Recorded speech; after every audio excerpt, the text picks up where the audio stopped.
दीपावली के पश्चात कार्तिक शुक्ल एकादशी को देवताओं थान का यह देव उठना होता है। इस दिन सारे घर के दीप पोंछकर साफ करना चाहिए। आंगन में खगड़िया मिट्टी और गेरू से रंगोली काटनी चाहिए। आंगन के बीचों बीच या फिर एक खोगली में गेरू के चित्र बनाकर पूरी पकवान मिष्ठान बेर सिंघाड़े ऋतु फल और गन्ना उस स्थान पर रखकर एक परातर अथवा डलिया में ढक दिया जाता है तथा एक दीपक भी जला दिया जाता है। रात्रि में परिवार के सभी सदस्य देवताओं की भगवान विष्णु सहित पूजा और भजन कीर्तन करते हैं। इसके साथ ही घड़ियाल बजाकर या ताली बजाकर इस प्रकार करें: उठो देवा, बैठो देवा, अंगुरिया चटकाओ देवा। कुछ धार्मिक व्यक्ति देवस्थान के दिन तुलसी और शालिग्राम के विवाह का आयोजन भी करते हैं। तुलसी के वृक्ष और शालिग्राम की यह शादी पूरे धूमधाम से उसी प्रकार की जाती है जिस प्रकार सामान्य कन्या का विवाह। जिस दिन दाम्पत्य कन्या नहीं है वे तुलसी के विवाह करके कन्यादान या पुण्य प्राप्त करते हैं। यह शास्त्रों की आज्ञा है। नारद जी ने जगत पिता ब्रह्मा जी से पूछा, हे पितामह, कार्तिक शुक्ल पक्ष की एकादशी को भगवान विष्णु 4 मास के शयन के पश्चात उठते हैं। एक एकादशी का यह नाम व्रत विद्यमान है तथा महत्व है, कृपा पूर्वक बताइए। ब्रह्मा जी बोले, हे देव ऋषि नारद, इस एकादशी का नाम प्रबोधिनी एकादशी है। सभी पापों को हरने और पुण्य एवं मुक्तिदायिनी इस प्रबोधिनी एकादशी की महिमा अनंत है। पृथ्वी पर गंगा की प्रभुता और समुद्रों तथा तीर्थकों का प्रभाव तभी तक रहता है जब तक कार्तिक के विष्णु प्रबोधिनी एकादशी तिथि नहीं आती है। मनुष्य को जो फल 1000 अश्वमेघ और 100,000 सूर्य यज्ञों से मिलता है वही प्रबोधिनी एकादशी के व्रत से मिलता है। नारद जी कहते हैं, हे एक समय भोजन करने, रात्रि को भोजन करने तथा पूरे उपवास करने से क्या क्या फल मिलता है सो मुझको समझाइए। ब्रह्मा जी बोले, हे पुत्र नारद, एक बार भोजन करने से 1 जन्म और रात्रि को भोजन करने से 2 जन्म तथा पूरे दिन उपवास करने से 7 जन्मों का पाप नष्ट हो जाता है। जो वस्तु न मिल सके और दिखाई न दे सके वह भी हरि प्रदोषणी एकादशी का व्रत करने से प्राप्त हो जाता है। सिमुरु और मंदराचल के समान भारी पाप तथा अनेक पूर्व जन्मों में किए गए संपूर्ण पाप भी इसके व्रत से क्षण भर में नष्ट हो जाता है। विधि पूर्वक थोड़ा सा पुण्य कर्म भी बहुत फल देता है, परंतु विधि रहित चाहे अधिक किया जाए तो भी उसका फल कुछ नहीं मिलता है। संध्या न करने वाले नास्तिक, वेद निहन धर्म शास्त्रों को दूषित करने वाले, पाप कर्मों से रत धोखा देने वाला, ये सब चंडालों के समान है। जो विधवा अथवा सधवा ब्राह्मणी का भोग करता है उसका कुल नष्ट हो जाता है। परम स्त्री ग्रामी के संतान नहीं होती है और उसके पूर्व जन्म से संचित श्रेष्ठ काम भी नष्ट हो जाते हैं। जो गुरु और ब्राह्मणों से अहंकार युक्त बात करता है वह भी धन और संतान से हीन होता है। भ्रष्टाचार करने वाले, चंडाली से भोग करने वाले, दुष्ट और नीचे पुरुष की सेवा या संगति से प्राप्त हुए समस्त पापों को भी हरि प्रबोधिनी एकादशी के व्रत से नष्ट हो जाता है। हे नारद, जो मनुष्य अपने मन में हरि प्रबोधिनी एकादशी व्रत करने का संकल्प मात्र करते हैं उनके 100 जन्मों के पाप नष्ट हो जाते हैं और जो रात्रि जागरण करते हैं उनकी आने वाली 10,000 पीढ़ियां स्वर्ग में जाती हैं।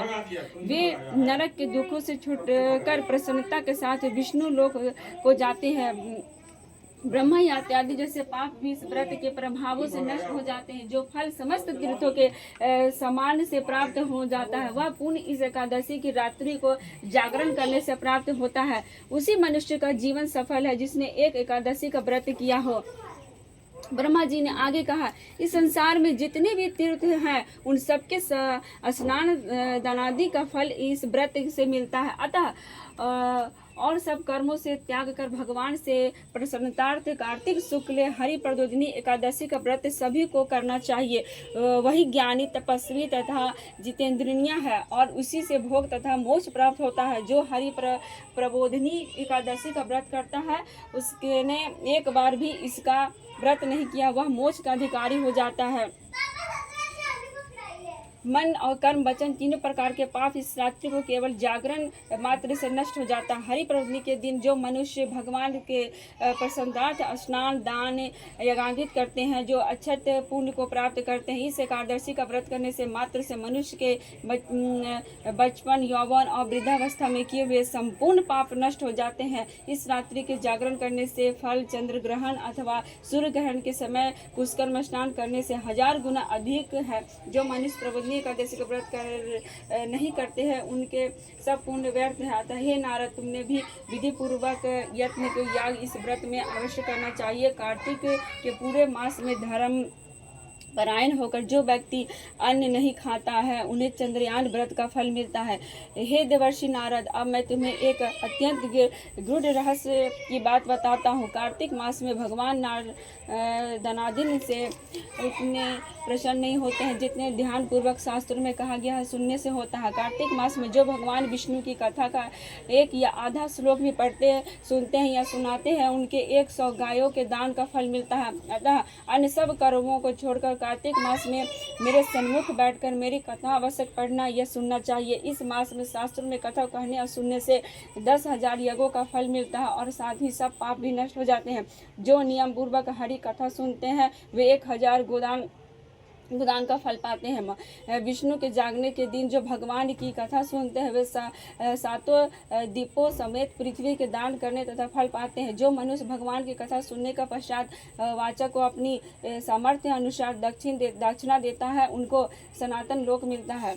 ब्रह्मा जी के ये वचन सुनकर नारद जी ने कहा, भगवान हरि प्रबोधनी एकादशी का व्रत की विधि तथा महत्व विस्तार पूर्वक समझाकर कहिए। ब्रह्मा जी कहने लगे, ब्रह्मा मुहूर्त में जो 2 घड़ी रात्रि विशेष रहते उठकर शौच आदि से निवृत्त होकर दंत धावन आदि करके नदी तालाब कुआं बावड़ी या घर में जैसा भी संभव हो स्नादित करे, फिर भगवान की पूजा करके कथा सुने और व्रत का नियम ग्रहण करे। भगवान से विनय करके, हे प्रभु, आज निराहार रहकर व्रत करूँगा, दूसरे दिन द्वादशी को भोजन करूँगा, अतएव आप मेरी रक्षा कीजिए। तत्पश्चात भक्ति भाव से व्रत करे तथा रात्रि को भगवान के आगे जागरण नित्य गीतादि करके न करना चाहिए। प्रमोदनी एकादशी को कृपणीयतः त्याग कर पुष्प फल अगर धूप दीप नैवेद्य आदि से भगवान का पूजन करना चाहिए। शंखों में जल भरकर भगवान के अर्घ्य दे, इसका समस्त तीर्थों से करोड़ गुण फल मिलता है। जो मनुष्य अगस्त्य के पुष्प से भगवान का पूजन करते हैं उनके आगे इंद्र भी हार जाते हैं।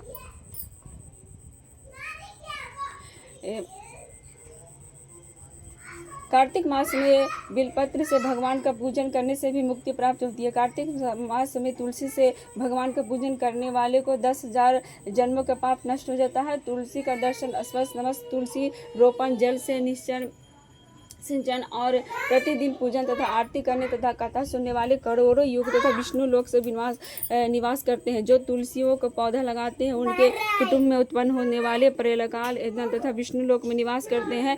हे मुनि, रोपी हुई तुलसी जितनी जड़ों का विस्तार रखती है उतनी 1000 युग पर्याप्त तुलसी रोपण करने वालों को सुकृत का विस्तार होता है। जिस मनुष्य को रोपण हुई तुलसी की जितनी शाखाएं प्रशाखाएं बीज और फल पृथ्वी बढ़ते हैं उतने ही कुल का 2000 कल्प तक विष्णु लोक में निवास करते हैं। हरि पूजन में पुष्प महत्व का वर्णन करते हुए ब्रह्मा जी ने कहा, है वत्स, जो कदम के पुष्प के विष्णु का पूजन करते हैं वे कभी यमराज के दर्शन नहीं करते। गुलाब के पुष्प से भगवान का पूजन करने वालों को मुक्ति प्रदान होती है। जो वकुल और अशोक के फूल से भगवान का पूजन करते हुए सूर्य चंद्रमा के रहने तथा किसी प्रकार का शोक नहीं पाते। जो मनुष्य सफ़ेद या लाल कनेर का फूल से भगवान विष्णु का करते हैं उन पर भगवान अत्यंत प्रसन्न रहते हैं। वे करोड़ों गौवों को दान का फल पाते हैं। जो दूब के अंकुर में भगवान की पूजा करते हैं उन्हें 100 गुना फल प्राप्त होता है। जो शम्मी के पत्र से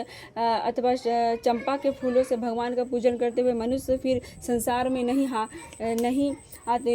जो मनुष्य केतकी पुष्प भगवान को चढ़ाते हैं उनके करोड़ जन्म के पाप नष्ट हो जाते हैं। पीले और लाल वर्णन के कमल पुष्प से भगवान पूजन करने वाले श्वेत दीप से में निवास करते हैं। प्रमोदनी एकादशी को पूरी रात्रि में जागरण पूजन और कथा कीर्तन के पश्चात प्रातः काल उठकर नदियों पर जाए, वहाँ स्नान तथा जप तथा निरंतर कर्म करके जप तिलक का आकर्षण विधि पूर्वक भगवान केशव का पूजन करे। द्वादशी को व्रत की समाप्ति कर विद्यमान प्रमोदनी में भोजन करावे तथा और दक्षिणा को देकर क्षमा याचन करे। इसके पश्चात भोजन गौ को दक्षिणा देकर गुरु का पूजन करे। जो वस्तु व्रत में छोड़ने वाली या नियम किया जाए वह ब्राह्मणों को पर्याप्त मात्रा में दे। हे नारद, रात्रि भोजन करने वाला मनुष्य ब्राह्मणों को भोजन करावे और स्वर्ण सहित बैल का दान करे। जो मनुष्य मांसाहारी नहीं है वह गौ का दान करे। आंवले से स्नान करने वाले मनुष्य को दही व शहद का दान करना चाहिए। जो मनुष्य फलों को त्यागे वह फूलों का दान करे। तेल तथा घृत छोड़ने वाले दूध और अन्न छोड़कर चावल का दान किया जाता है। जो भूमि संयन पर व्रत लेते हैं उनको सैया तुलसी सब सामग्री सहित देनी चाहिए। पत्ते पर भोजन करने वालों को स्वर का पत्ता घृत से सहित देना चाहिए। मौन व्रत धारण करने वाले को ब्रह्मांड व ब्राह्मणी की मिठाई व भोजन करना चाहिए। बाल रखने वाले को दर्पण, जूता छोड़ने वाले को एक जोड़ा जूता, लव ये त्यागने वालों को शकराज दान करना चाहिए। मंदिर में दीपक जलाने वालों को तथा नियम लेने वालों को व्रत की समाप्ति पर कमत अथवा स्वर को प्राप्त घृत और बत्ती रखकर विष्णु भक्त ब्राह्मण को दान देना चाहिए। एकांत व्रत करने वाले को 8 कलश वस्त्र और स्वर्ण में अलंकृत करने दान करने चाहिए। यदि इतना संभव ना हो सके तो अथवा जितना अधिक हो जाए उतना अवश्य दान करें। ब्राह्मणों का आशीर्वादजनक सब व्रतों की सिद्धि देने वाला कहा गया, अतः उन्हें सब प्रकार के संतुष्ट करके विदा करें। तत्पश्चात स्वयं भी भोजन करे और जिन वस्तुओं को चतुर्मास में छोड़ा जाए उन्हें वस्तुओं को ग्रहण करने लगे। हे नारद, जो बुद्धिमान इस प्रकार चतुर्मास का व्रत निर्विघ्न समाप्त करे उनका पुनः जन्म नहीं हो, यह व्रत भ्रष्ट हो जाएगा। व्रत करने वाले अंधा या कोढ़ी हो जाता है। व्रत करने वालों की बात ही क्या है। इस कथा को पढ़ने और सुनने मात्र से अत्यंत गौदान का भी फल प्राप्त होता है। बोलो श्री हरि बृहस्पति जय विष्णु भगवान की जय। बृहस्पति जय विष्णु भगवान की जय। माता तुलसी की जय। एकादशी का कथा। जय हो तुलसी माता, जय नमो भगवते वासुदेवाय नमः। ओम नमो भगवते वासुदेवाय नमः। ओम नमो भगवते वासुदेवाय नमः। ओम नमो भगवते वासुदेवाय नमः। ओम नमो भगवते वासुदेवाय।